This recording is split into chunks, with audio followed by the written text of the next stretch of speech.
Scholarship students eat the scraps, not the organic menu, Caspian sneered. He didn't just say it, he acted on his cruelty. With a swift, violent motion, he snatched my lunch tray right out of my hands. I watched in shock as he dumped my pasta and apple into the large, gray trash bin in the middle of the cafeteria. The entire elite student body of St. Jude's Academy went silent for a heartbeat, then the snickering began. Caspian reached into his designer pants, pulled out a crisp $100 bill, crumpled it into a ball, and threw it at my feet. It bounced off my worn-out sneakers and rolled into a puddle of spilled juice. "There, buy yourself a personality that isn't charity case," he laughed, his voice echoing off the high marble ceilings. "You're a stain on the reputation of this school, Reese. Why don't you do us all a favor and go back to whatever gutter you crawled out of?" I stood there, my hands balled into tight fists, feeling the burn of 100 judgmental eyes on my face. I wasn't just hungry anymore. I was deeply humiliated in the very halls I was supposed to call home.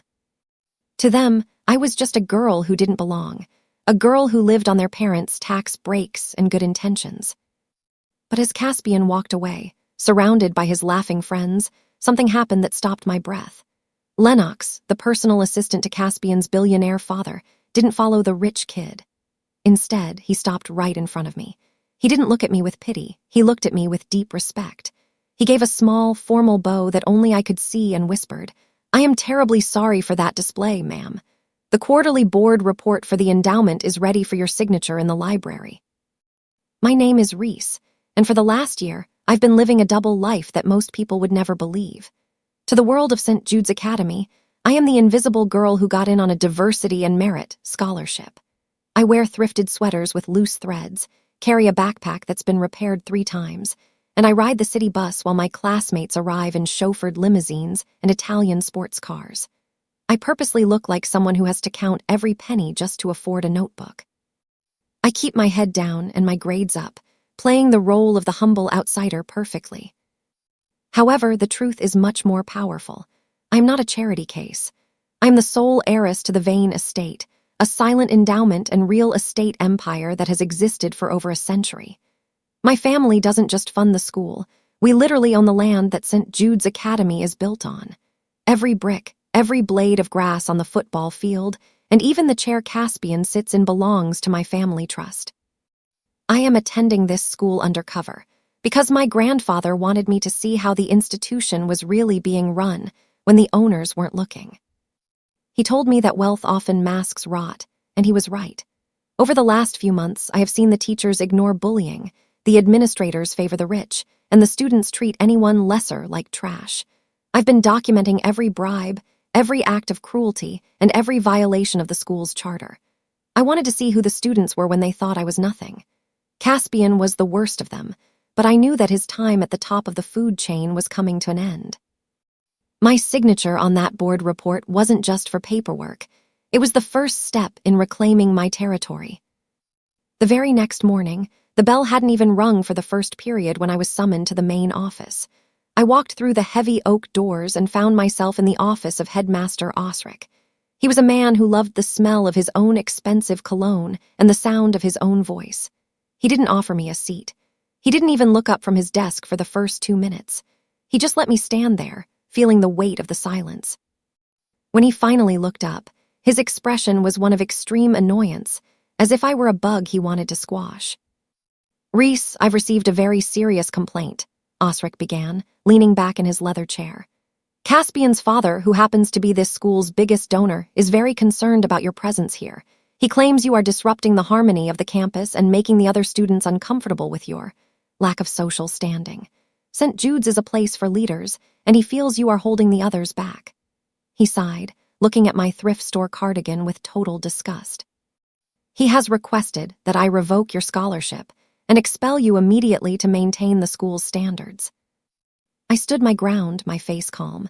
I knew that Caspian's father, Caius, was a man who liked to throw his weight around, but I also knew a secret that Osric didn't. I had reviewed the school's financial records last night. "I understand, Headmaster," I said quietly, "but are you sure you want to take orders from a man who is currently 3 months behind on his donation pledges? According to the internal audit, the biggest donor hasn't actually paid a cent this semester." Osric's face went from smug to a sickly shade of gray. He didn't realize the poor girl in front of him had access to his private ledgers.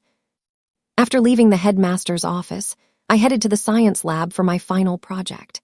My partner was Everly, who also happened to be Caspian's girlfriend. She was just as arrogant as he was, but much more subtle about it. We had been working on a complex chemistry thesis for 6 months, and today was the final day to submit the physical data. I had spent all night finishing the calculations and setting up the delicate glass equipment. As I reached for a folder, Everly accidentally bumped into the table with her hip. I watched in slow motion as a beaker of concentrated acid tipped over. The acid hissed and bubbled, eating through my paper thesis and destroying the delicate electronic sensors I had painstakingly calibrated. "Oh, oops," Everly smirked, her eyes sparkling with malice. She didn't even try to look sorry. She turned to our teacher, Mr. Pascal, who was busy at the front of the room. "Mr. Pascal, Reese was so clumsy and uncoordinated. She just knocked over the acid and destroyed our entire project. I guess we'll have to take a failing grade because of her mistake." She looked at me with a triumphant grin, thinking she had just ended my academic career at St. Jude's. Pascal looked over, sighing with disappointment. "Reese, I expected better. This project is worth 40% of your grade." I didn't cry or scream. I simply pulled a small, silver flash drive from my pocket. "Don't worry, Mr. Pascal," I said, my voice steady. "I anticipated that accidents might happen in a crowded lab. I had already uploaded the digital backup of all my research and the real-time sensor data to a secure server last night." Everly's smirk vanished. She didn't know that the server I used was a private Vane estate cloud that Pascal, and the school's IT department didn't even have the clearance to access. The following Monday, I was called to the small, cramped office of the school's financial officer, Leland. He was a man who looked like he was constantly nervous, always adjusting his tie and checking his watch. He didn't even look me in the eye when I sat down. He shoved a single piece of paper toward me. "Reese, I'm sorry to inform you that your scholarship has been reviewed by the Board of Trustees," he stammered. "Due to your poor social standing and the complaints about your behavior, we are revoking your financial aid.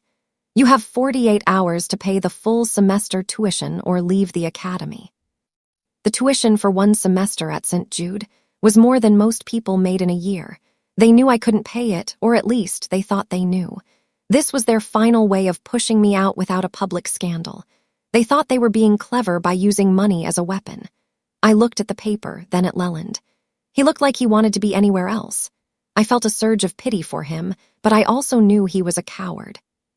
He was doing exactly what the donors told him to do, even though it was illegal.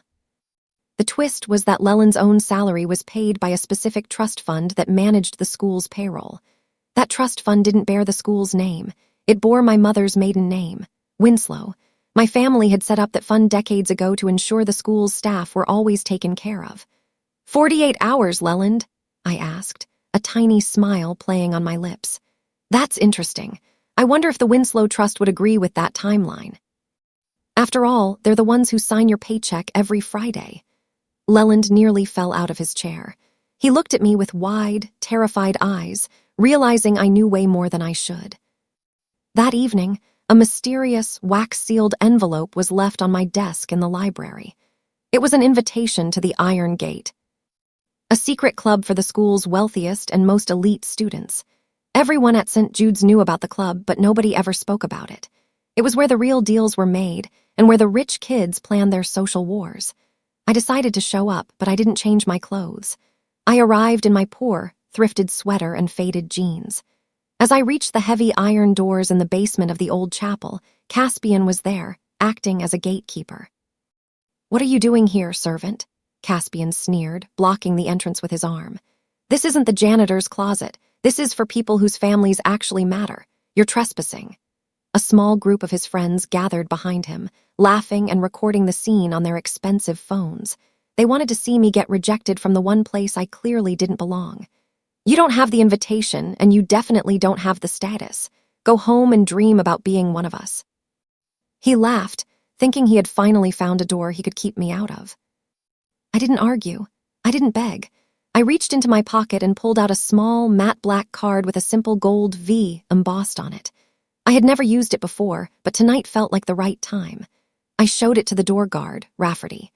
Rafferty was a man who had worked for my grandfather for 20 years before being stationed here. His eyes widened when he saw the card. It was a Vane estate master key that they had never seen before. Without a word, Rafferty stepped forward and physically pushed Caspian aside to let me pass. The silence behind me was louder than any of their insults. Once inside the iron gate, I stayed in the shadows, watching how the elite really spent their time. The room was filled with expensive leather furniture, illegal high-end snacks, and students acting like mini CEOs. I noticed Thorne, the club president and Caspian's right-hand man, sitting at a desk in the corner. He had left a thick leather ledger open on the table while he went to grab a drink. I moved quickly, my heart pounding, and snapped a few photos of the pages. What I saw made my blood run cold. It wasn't just a club ledger, it was a record of systemic theft. The ledger showed that Caspian and his friends had been systematically stealing from the school's athletic and arts fund for the last 2 years. They were using the money to pay for their lavish spring break trips to the Mediterranean and to buy designer clothes that they bragged about. They were literally stealing from their own classmates to fund their lifestyle. But that wasn't even the biggest secret. As I turned the page, I saw a list of special projects. My name was at the top of the list, next to a series of dollar amounts. The ledger proved that the scholarship money the school claimed was going to me was actually being funneled directly into Caspian's private bank account. The school was being billed for my education, but Caspian was pocketing the cash while they tried to expel me for being too poor to stay. They were using me as a ghost student to steal from the Vane endowment. I felt a wave of icy fury wash over me. They weren't just bullies. They were criminals, and they were using my family's generosity to fund their own cruelty. A few days later, the school announced the Founders Gala, the biggest social event of the year. It was a black tie event where the richest families in the city gathered to show off and donate to the school. My classmates were all talking about their dresses and their limos. Everly and her friends found me in the hallway and mocked me loudly. "You should apply for a job as a waitress for the gala, Reese," Everly laughed. "It's the only way a girl like you will ever see the inside of that ballroom. At least then, you might get to see what real silk feels like." I looked at them, letting a small, secret smile touch my lips. "You know, Everly, that's actually a great idea," I replied. They all laughed, thinking I was serious about being a servant. They spent the next hour gossip about how pathetic I was. I went straight to the office of the catering manager, Clarabelle. She was a woman I had known for years through my family's business. She knew exactly who I was. "Clarabelle, I need a uniform," I said, "and I need to be the one assigned to the head table. But more importantly, I want to design the menu for the evening." Clarabelle nodded, her eyes twinkling with excitement. "Consider it done, ma'am. The board will be very surprised." I spent the next 2 days working with the best chefs in the city to create a menu that was as elegant as it was symbolic. I was going to be in that ballroom, but I wasn't going as a guest. I was going as the invisible force that controlled everything they ate and everything they saw. They wanted me to be a servant, so I would be the most powerful servant they had ever encountered. The trap was set for the gala. The night of the gala arrived. I arrived early and put on the crisp white-and-black waitress uniform. I kept my hair pulled back and wore a mask, which was part of the masquerade theme for the staff. While I was in the kitchen, I overheard a heated argument in the private lounge next door. It was Caspian's father, Caius, and a nervous-looking lawyer named Soren. Caius was packing the room, his face red with anger. "What do you mean the inheritance is gone, Soren?" "I was counting on that money to cover the school pledges and the yacht payments." Soren shook his head, looking down at his briefcase. "The Vane estate found a loophole, Caius. The inheritance was recently redirected to an anonymous female relative who reached the age of majority. You're legally broke, and the bank is going to freeze your assets by Monday if you don't find $10 million. I realized then why Caius was so desperate to have me expelled. He needed to hide the fact that he was no longer a donor, and that he had been living on borrowed time and stolen scholarship funds. The twist was even more satisfying than I imagined. I was that anonymous female relative. I had turned 18 last month, which triggered the full transfer of the Vane assets to my name. I had been the one who signed the order to freeze Caius's credit lines 3 days ago. He was standing 10 feet away from me, screaming about his lost fortune, while I was the one who had taken it. He thought he was the king of the school, but he was actually a bankrupt man acting the part. I straightened my apron and picked up a tray of drinks, ready to start the show. I walked into the ballroom, my tray held steady. The room was a sea of gold, silk, and expensive perfume. I saw Everly sitting at the head table, wearing a dress that probably cost more than a small house. She was laughing and showing off a diamond necklace to her friends. When she saw me approaching with a tray of champagne, she nudged Caspian and pointed. "Look, Caspian, the charity case actually listened to me. She's serving us drinks." Caspian laughed, leaning back in his chair with a smug expression. He thought he had successfully put me in my place. As I reached their table, Everly decided to take her cruelty to the next level. As I was handing a glass to a board member, she deliberately stuck out her foot. I tripped, and the tray of expensive drinks started to tilt. Everly smirks, expecting me to fall on my face and ruin my uniform in front of everyone. She wanted to humiliate me one last time before I was expelled, but she didn't count on my years of athletic training. I didn't fall. I caught my balance with a graceful spin, keeping the tray perfectly level. Not a single drop of champagne was spilled. Guests around the table gasped in admiration at my reflexes. Everly's face turned a deep, angry red. She looked like she wanted to scream, but the real surprise was hidden under my waitress apron. As I spun, my apron flared out for a split second, revealing a glimpse of the dress underneath. It wasn't a cheap uniform. I was wearing a bespoke, hand-stitched silk gown worth more than Everly's car. It was a Vane family heirloom, made of a fabric so rare it shimmered like liquid silver. I saw Lennox watching from the corner, a tiny smile of pride on his face. The main event of the gala was the public auction to save the scholarship program. Headmaster Osric took the stage, acting as the auctioneer. He started with small items, but the energy in the room was low. Caspian and his friends were sitting in the front, making jokes and mocking the poor kids who would benefit from the money. "I'll bid $1,000 for that old vase," Caspian laughed, tossing his hand in the air. "Just so the scholarship kids can afford some real soap for once." His friends erupted in laughter, and Osric joined in, nodding along. I stood at the very back of the room, still in my waitress mask. I waited for the final item, the Founder's Medal. A purely symbolic award that usually went to the highest donor. "Do I hear 5,000 for the Founder's Medal?" Osric asked, looking toward Caius. Caius looked at the floor, knowing his cards were all declined. The room went silent. No one wanted to bid. 5,000 once, 5,000 twice. Osric's voice trailed off, looking embarrassed for his biggest donor. Suddenly, I raised my hand high. $1 million, I said, my voice clear and ringing through the silent ballroom. The entire crowd turned around, staring at the waitress at the back of the room. Osric froze, his gavel hovering in midair. "I'm sorry, did you say $1 million?" he stammered, his eyes bulging. Caspian stood up, his face twisted in a sneer. "This is a joke. She's a servant. She doesn't have $1 million cents, let alone dollars. Get her out of here. She's ruining the event." The auctioneer, Bram, paused the entire room in total, silent shock. Headmaster Osric tried to laugh off my bid, his voice shaky and high-pitched. "Ha! Very funny, Reese. You nearly had us there. Security, please escort this girl out. She's clearly having a delusion brought on by the stress of her expulsion. We can't have this kind of disruption at a serious event." 2 security guards started to move toward me, their hands on their belts. Caspian was smirking, thinking he was finally going to see me dragged out in front of the city's most powerful people. He felt like he had won the final battle. But before the guards could reach me, Lennox stepped onto the stage. He didn't look at Osric. He took the microphone right out of his hand. "Stop!" Lennox's voice boomed through the speakers. "You are making a very grave mistake, Headmaster."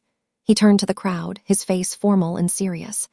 "I am here today to officially introduce the person you have all been waiting for. The primary benefactor of St. Jude's Academy and the legal representative of the Vane estate has finally arrived." Lennox pointed a finger straight at me. "Ladies and gentlemen, may I present Miss Reese Vane, the owner of this academy." I slowly reached up and removed my waitress mask, letting my hair fall over my shoulders. The shimmering silver dress I was wearing underneath my apron was now fully visible. The silence in the room was so heavy you could hear a pin drop. Caspian's jaw literally hit the table, and Everly looked like she was about to faint. I walked slowly toward the stage. the crowd parting for me like the Red Sea. Caius, Caspian's father, suddenly stood up, his face a mask of desperation. "This is a trick. This girl is an imposter. I know Reese, she's a nobody scholarship student. She probably stole that dress and that card." He turned to the other board members, trying to stir up a panic. "Osric, call the police. She needs to be arrested for fraud right now. I demand to see her identification." He was shouting, trying to drown out the truth with his own fear. He knew that if I was really a Vane, his life of theft was officially over. I didn't reach for an ID card. I reached for my tablet and tapped a few buttons. The giant screens in the ballroom, which had been showing the auction items, suddenly changed. They didn't show my birth certificate. They showed a high-definition video of a secret meeting in the headmaster's office. The room watched in horror as they saw Caius and Osric sitting together, laughing as they discussed how to dispose of the scholarship girl, to hide the fact that they had been embezzling millions from the endowment fund. The audio was crystal clear. "If we kick her out now, the audit won't happen until next year," Osric's voice rang through the room. "And by then, the Vane money will be safely in our offshore accounts." The crowd of donors began to murmur in outrage. Caius slumped back into his chair, his face turning a ghostly shade of white. I had used the school's own security cameras, the ones I had upgraded myself, to record their every move. I didn't need an ID to prove who I was. I had just shown them exactly who they were. In a final, desperate move, Caspian realized his world was ending. He ran out of the ballroom and straight to the student locker room. He thought if he could frame me for a crime tonight, he could at least damage my reputation before the police arrived. He took a handful of stolen school jewelry from his own pocket, items he had taken from the display cases earlier, and shoved them into my locker. He then called the campus police, led by a man named Kellen, screaming that he had seen the waitress stealing from the gala guests. Kellen and 2 officers arrived at my locker just as I was walking toward it, followed by a crowd of curious gala guests and reporters. "We have a report of a theft, Miss Vane," Kellen said, looking uncomfortable. Caspian stood behind him, pointing a shaking finger. "I saw her. She stuffed the diamond necklaces in there. Search it. She's just a common thief after all." He was sweating, his eyes wild with a manic kind of hope. He thought he had finally found a way to win. I didn't protest. I didn't even try to stop them. I just stood there with my arms crossed. "Go ahead, Officer Kellen. Open it." Kellen pulled the locker open, and sure enough, the gold and diamonds fell out onto the floor. Caspian let out a triumphant shout, but I pointed to a tiny, blinking red light hidden in the vent of the locker next to mine. "I've had hidden cameras in this locker room for 6 months, Kellen. I wanted to see who was stealing the athletic equipment. I think you'll find the footage of Caspian planting that jewelry very interesting.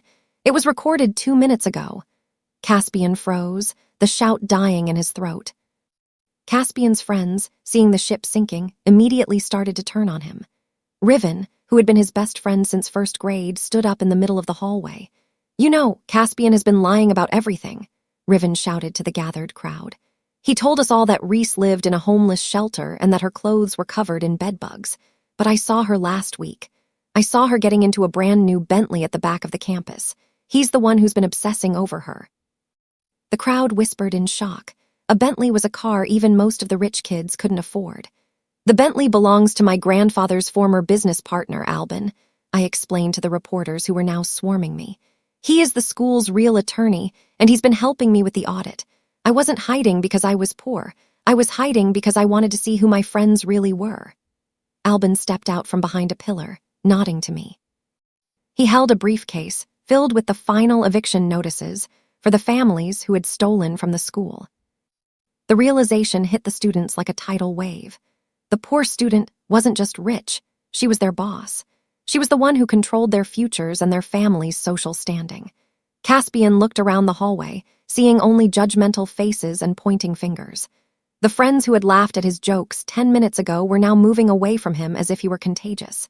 He was finally the outsider, the stain on the school's reputation that he had always called me. The morning after the gala, I sat in the headmaster's office, not as a student being yelled at, but as the owner of the school. I sent a formal notice to Leland in the financial office. "As of this moment," I wrote, "every student who has been identified in the bullying reports has their legacy discount revoked. Their tuition triples overnight to cover the cost of the stolen athletic funds." The scholarship program was officially reinstated, but the rich kids were now the ones paying for it. The fallout was instant. The parents of these students, including influential women like Ottilie and Eulalie, stormed the school demanding answers. They were used to getting their way with a phone call or a check, but they found the doors to the main office locked. I watched from the window as they argued with the security guards I had personally hired. They were the ones who were now disrupting the harmony of the campus. They couldn't believe that a 19-year-old girl was the one deciding their children's fate. I felt no pity for them. They had allowed their children to become monsters, and now they were paying the price. The school's reputation was being rebuilt on a foundation of justice, not just gold. I had spent a year as the underdog, and I knew exactly how it felt to be on the other side of those locked doors. I was no longer Reese, the scholarship student. I was Reese Vane, the woman who was finally cleaning the rot out of St. Jude's Academy. A week later, I called an emergency board meeting. I sat at the head of the long mahogany table, looking at the board members who were once my judges. Men like Rowan and Edris were sitting there, their hands shaking as they looked at the evidence I had placed in front of them. I presented the full ledger from the Iron Gate Club and the videos of the embezzlement. "This school has been run like a criminal enterprise," I said, my voice cold and professional. "And every one of you allowed it to happen because you were getting a piece of the pie." The board members were terrified. They knew that if I went to the press with the full report, their careers would be over. They started making excuses, blaming Osric and Caius for everything. "We didn't know the extent of it, Miss Vane. We were lied to as well," Edris stammered, his face a mask of fake concern. They were trying to save themselves by throwing their friends under the bus. It was a pathetic display of cowardice, and I wasn't buying any of it. "I'm not here for excuses," I interrupted. "I'm here to announce that St. Jude's Academy is being put under emergency conservatorship under my personal name. I am dissolving this board effective immediately, and you will all be subject to a federal investigation." I stood up and walked out of the room, leaving them to their panic. I had just taken back my family's legacy, and I was going to make sure it was never stolen again. The elite were finally learning what it felt like to be judged by their character, not their bank account. The final week of school arrived, but for Caspian and Everly, the fun was over. I issued a formal ban preventing both of them from attending the senior prom and the graduation ceremony. They were also prohibited from stepping foot on campus for the final exams. They came to the office, crying and begging for a second chance. "This is cruel, Reese. You're ruining our senior year," Everly wailed, her mascara running down her face. Caspian stood behind her, looking like a ghost of the boy who had dumped my lunch in the trash. I didn't yell. I didn't even look angry. I simply pulled a printed copy of the school code of conduct from my desk, the one that Caius and Osric had written themselves 2 years ago. I pointed to the section on social discipline. "I'm not being cruel, Everly," I said calmly. "I'm just enforcing the rules your own family wrote to exclude undesirables from the school's social events. According to this document, bullying and theft are grounds for immediate social exclusion. I'm just giving you exactly what you wanted for me." They realized then that there was no way out. They had built a cage for me, and now they were the ones locked inside it. They walked out of the office in silence, their heads down. The power couple of St. Jude was officially broken, and the school was finally a place where students could walk the halls without fear. I watched them go, realizing that the best kind of revenge isn't a slap in the face. It's making someone live by the very rules they used to hurt others. The financial ruin of Caspian's family was completed by the end of the month. Caius was officially evicted from his mansion because the land it sat on was owned by the Winslow Trust, my mother's family trust. He had been using the property for years without paying the proper land taxes, thinking his status made him immune to the law. He was forced to move his few remaining belongings into a modest 2-bedroom apartment in a working-class part of the city. He looked like a broken man, his silk suits replaced by cheap, off-the-rack clothes. The ultimate irony was the location of his new home. The apartment building was also one of my properties, managed by the Vane estate. He was now my tenant, and he had to pay his rent to the charity case he had tried to destroy. I saw him once, standing at the bus stop near the building, looking at his old lifestyle in the magazines. He didn't even recognize me when I drove past in my car. He was just another face in the crowd, a man who had lost everything because he forgot that wealth is a responsibility, not a right. I felt a sense of closure seeing him there. He had tried to make me homeless, but in the end, I was the one who provided him with a roof over his head. I wasn't being mean, I was being just. He was living the life he had always mocked, and maybe now he would finally understand the value of the people he had looked down on for so long. The empty mansion was no longer a symbol of his power. It was a reminder of his greed and his ultimate fall from grace. I decided to use my new power to change the school forever. I announced the scholarship revolution, a new policy where 50% of the school's seats would now be reserved for high-achieving, low-income students from the city's public schools. Their tuition would be funded entirely by the fines and repossessed assets from the families who had embezzled from the school. I wanted St. Jude's to be a place of actual merit, not just inherited wealth. The hallways were soon filled with new faces, kids who were hungry for knowledge and grateful for the opportunity. The new students were led by a girl named Dakota. She was a brilliant student whom Caspian had once tried to get arrested for stealing a discarded textbook from his trash. She had been working 3 jobs to support her family while maintain a 4 GPA. When I gave her the first Vain Leadership Scholarship, she was in tears. She became my closest ally in rebuilding the school's culture. We spent our afternoons planning new mentorship programs and community service projects that actually made a difference in the city. The rich kids who remained at the school were forced to adapt. They could no longer hide behind their parents' names. They had to compete with students who worked twice as hard as they did. The atmosphere on campus changed from a toxic social club to a vibrant center of learning.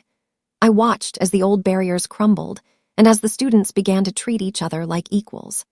The poor student had finally taken her school back, and she was turning it into a place where everyone had a chance to shine. Caspian, desperate to save his grades and his future, made one final, stupid move. He tried to hack into the school's main server from his home computer to change his failing grades before the final college applications were sent out. He thought that because he had been part of the IT club, he was a genius. He didn't realize that I had anticipated a hack. I had replaced the school's real grading server with a honeypot, a fake system that looked real, but was actually a trap designed to track and record any unauthorized access. I watched on my monitor as Caspian typed in his old master codes. He was laughing to himself, thinking he was so clever.